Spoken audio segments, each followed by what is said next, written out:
बिस्मिल्लाहिर्रहमानिर्रहीम।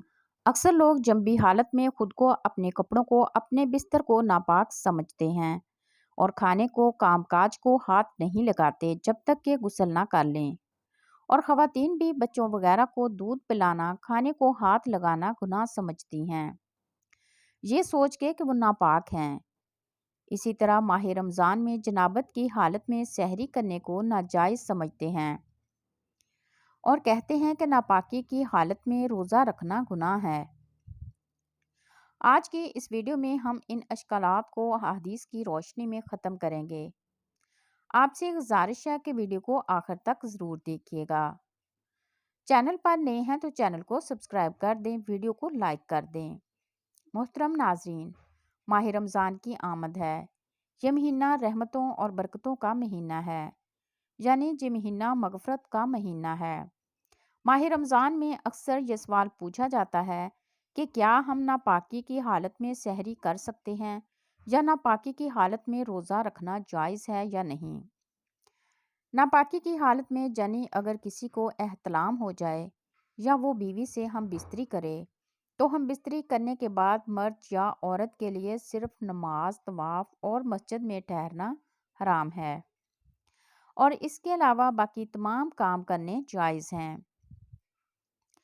मर्दों ख़वातीन पर कहीं भी ऐसी किसी पाबंदी का जिक्र नहीं है, बल्कि गुस्ल करने से पहले भी जनाबत की हालत में ही तमाम लोग आम के काम काज कर सकते हैं, यानी कि मामूल के काम कर सकते हैं, खाना तैयार कर सकते हैं या फिर घर के दूसरे काम काज निपटाने भी जायज़ हैं।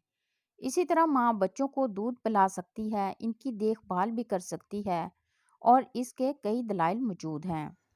हज़रत हुज़ैफ़ा रज़ियल्लाहु तआला अन्हु कहते हैं कि रसूलुल्लाह सल्लल्लाहु अलैहि वसल्लम जब अपने असहाब में से किसी आदमी से मिलते तो इसके जिस्म पर हाथ फेरते और इसके लिए दुआ करते थे।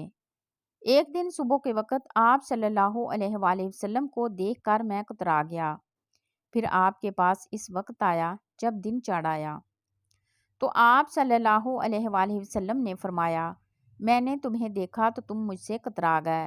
मैंने अर्ज़ किया, मैं जंबी था, मुझे अंदेशा हुआ कि कहीं आप मुझ पर हाथ ना फेरें। तो रसूलुल्लाह सल्लल्लाहु अलैहि वसल्लम ने फरमाया, मुसलमान नापाक नहीं होता। इस हदीस पाक से साबित हुआ जनाबत, हैज़ और बोलो बरात से इंसान नमाज वगैरह के काबिल नहीं रहता। ज़ाहिर इंसान खुसूसन मुसलमान पाक रहता है। मंदरजा वाला हालात में इससे मिलना जुलना, इसके साथ खाना पीना, इसका हर किस्म के काम काज करना जायज़ है। कोई फ़र्क नहीं पड़ता, इसका जूठा खाया पिया जा सकता है। वो किसी चीज़ में हाथ डाले, मसलन पानी वगैरह में, और हाथ को ज़ाहरी निजासत भी ना लगी हो तो वो चीज़ पाक रहेगी। अब आते हैं अपने मौजू की तरफ कि क्या नापाकी की हालत में सहरी कर सकते हैं या नहीं।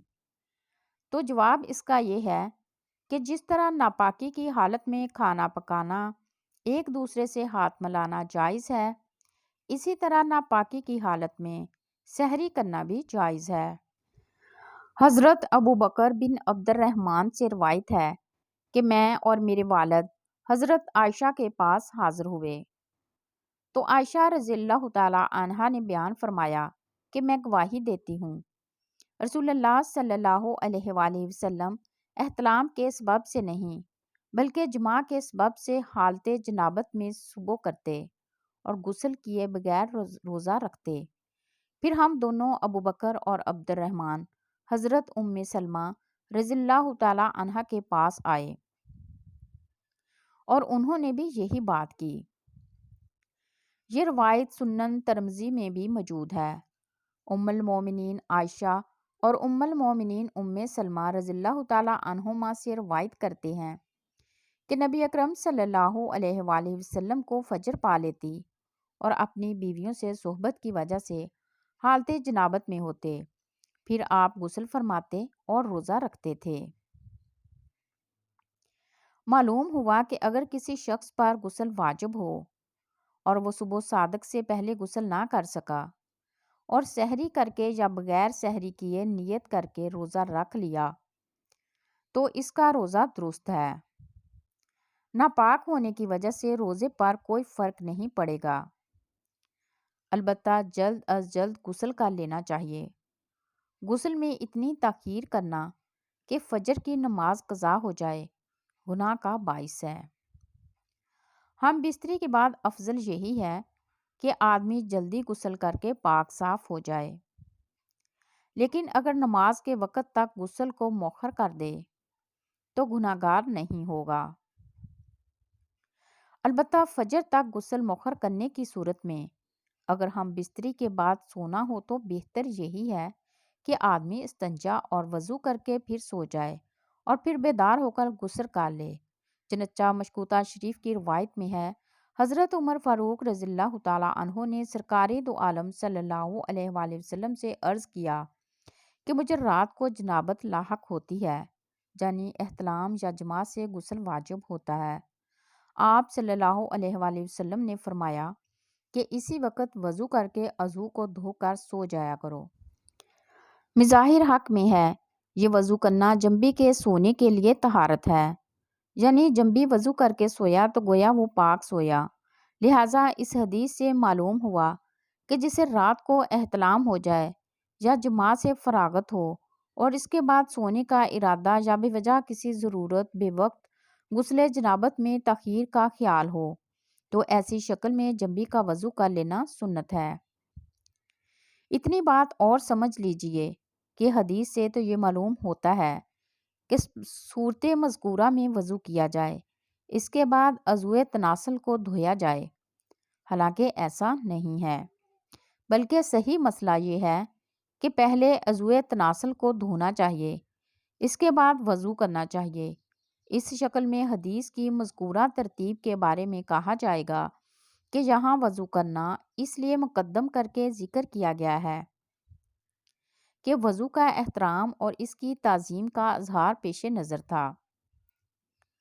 نمبر 2، حالت جنابت میں کھانا پینا یا کھانا پکانا درست ہے، بہتر یہ ہے کہ وضو کر کے کھائے پیے، اور اگر وضو کے بغیر صرف ہاتھ منہ دھو کر کھا پی لے تب بھی جائز ہے۔ بچے کو دودھ پلانے کے لیے ماں کا پاک ہونا ضروری نہیں، لہٰذا بچہ رو رہا ہو تو عورت ناپاکی کی حالت میں دودھ پلا سکتی ہے، لیکن کوشش یہ کرنی چاہیے کہ جلد از جلد غسل کر لیا جائے، حالت جنابت میں زیادہ دیر تک نہ رہنا چاہیے۔ ویڈیو اچھی لگی ہو تو ہمارے اسلامی اور اصلاحی چینل کو سبسکرائب کیجیے۔ شکریہ۔